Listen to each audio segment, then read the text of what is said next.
about 3 years ago when I was fairly new at presenting about the Citizens Climate Lobby. Were some of you here? Yes. Some of you were here. So a lot has happened since then. So what I'd like to do today is remind you a little bit of what we were doing 5 years ago and what we really have been doing for the last 10 years since the CCL came into existence. Then I would like to focus in on what we've been doing locally, both on the Palouse and in Idaho in particular. And then I want to talk about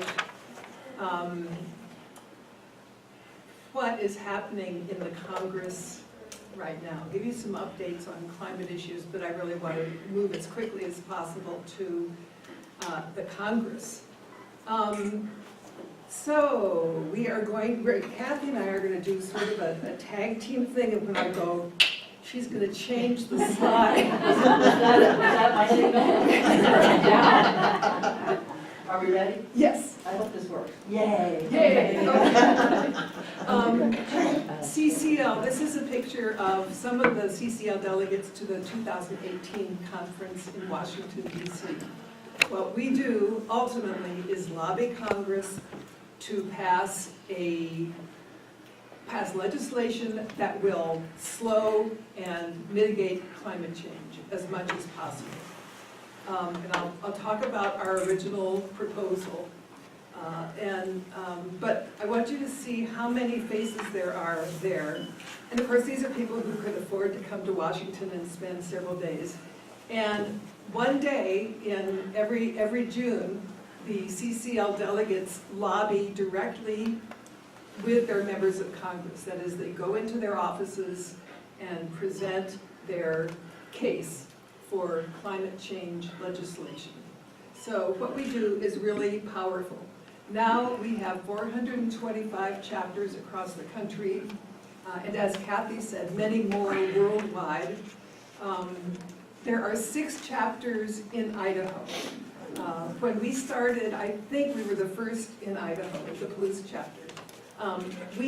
The Palouse chapter, we actually bridge Idaho and Eastern Washington. So we have active members from Colfax, Uniontown, Palouse, Moscow. We used to have members from Lewiston and Clarkston, but they became so active that now we have spun off a new group for the Lewis and Clarkston Valley, which is great because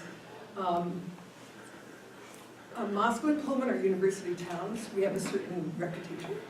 And Lewis and Clarkston are not. So they have a different kind of reputation. So it's useful to have a broader representation. Okay. Ready? Next, Okay. oops, build bridges. Oh, sorry. Oh, okay. That's all on there. This So one? the way we work is that we build bridges, we listen to people's needs, even legislators, and we have a good plan. We provide accurate information to our legislators, and we build political will and lobby Congress. Our bottom line is reducing carbon pollution, carbon dioxide.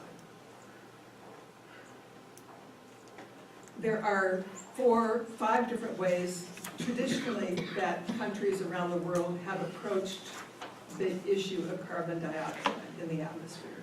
One, obviously, is the status quo. The second is through regulation, for example, CAFE standards for automobiles. The third is cap and trade, which involves establishing caps that companies are allowed to approach in their production of carbon dioxide. And then if they go over that, then they try to buy credits from other companies that haven't used all of their credits yet. It's been very effective in Europe. It was very effective in the United States during the acid rain crisis. If you can remember that back in the 80s, cap and trade really was able to reduce acid rain considerably. The problem with cap and trade is that it involves a lot of government oversight and bureaucracy to manage all these trades and establishing standards and so forth. Another approach is the carbon tax. The carbon tax makes perfect sense, but a lot of people don't like taxes, and I think you could look at the yellow vest protests in France over the last several months and see that even in a country like France, the idea of imposing a further tax on gasoline, for example, is terribly unpopular. So the bottom possibility, which is the one that we at CCL are advocating, is carbon fee and dividend. The carbon fee, and I'll explain it in a second, is imposed on the production of carbon dioxide, and then the dividend comes directly back to all U.S. households. We also think that carbon fee and dividend is the most politically palatable solution to most American legislators, and that is who we're speaking to as we're talking about how we can influence our members of Congress to affect change. Next, please. I have the slide with CCL's proposal on it. Yep. Okay. So the CCL proposal, and some of you have heard this before because we've worked on this for about 10 years. We place a fee on fossil fuel emissions at the point where these emissions enter the U.S. economy. Return all the revenues from that fee to U.S. households equally. So, for example, it might be every adult would receive the same amount of money. Every child under current proposals receives half the amount of an adult.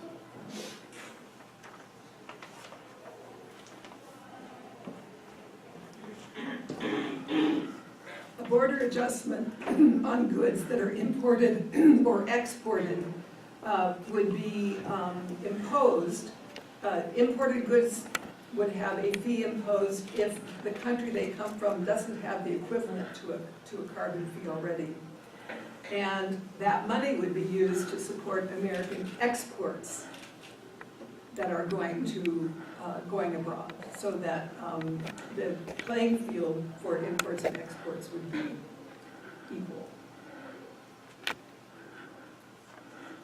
Why do most economists support this approach? And really, most economists from the extremes of the spectrum, from libertarian, conservative, liberal, very liberal, I think something like 80% of economists support this idea of a carbon fee and then returning the dividend. They support it because it drives large-scale change in the economy.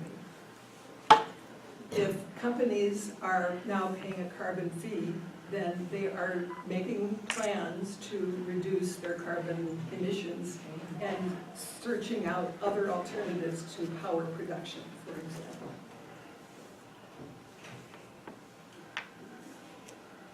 The fee uses incentives that support choices. So this proposal does not tell people, you shall do this, you shan't do this. It says, here's your carrot, here's your reward, you figure out what is best for you.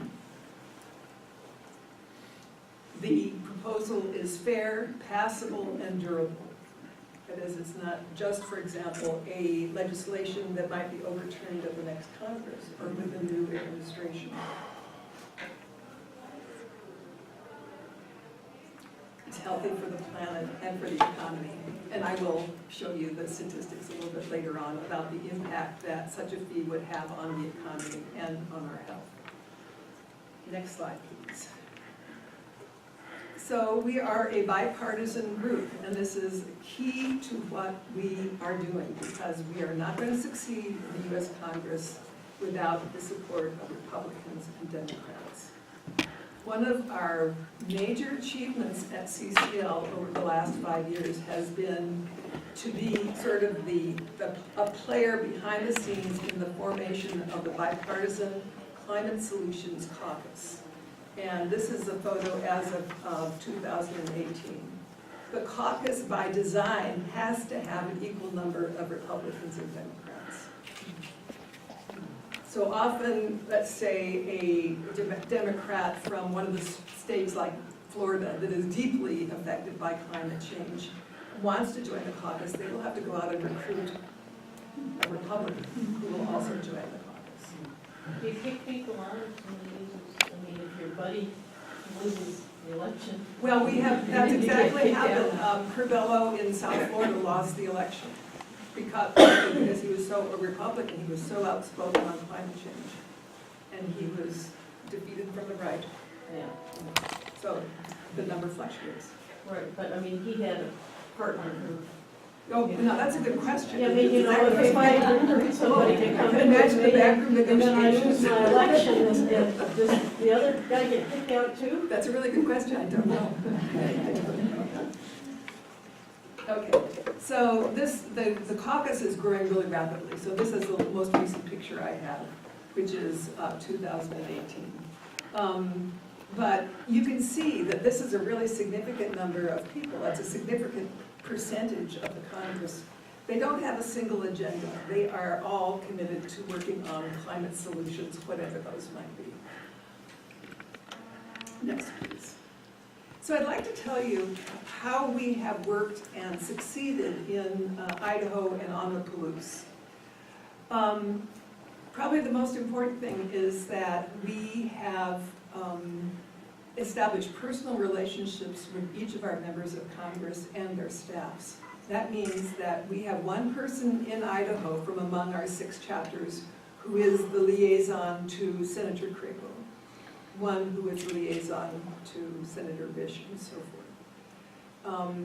These are long-term relationships, and these people are in regular communication with those senators, their offices, and their local staffs. So we meet quite regularly, for example, with Tony Stotterly, who is Senator Crapo's representative, whose office is in Lewiston. So we give him information, he helps us schedule meetings directly with the senator. These are respectful relationships that are nonpartisan, that talk about what our needs, what is your concern, Senator? How can we meet somewhere and bridge the political divide and talk about our concerns as Idahoans? We send hundreds, if not thousands, of letters to our members of Congress because they have impact. And these are individual letters that maybe a lot of you have sent to various members of our delegation. But one thing we did last year was we had a letter, a single letter expressing our concern about climate change and asking our members of Congress to act as quickly as possible. It was a single letter. It was signed by just under 200 community and business leaders from around the area. We made copies of them, and Nat Cantrell, who is a member of our group, delivered them by hand to our congressional delegation. So we had copies for each of our 2 representatives and our 2 senators, and we put them down in front of them, and they were impressed because these are people who our legislators think are important people. You know, they're impressed that they're business people, for example. Okay.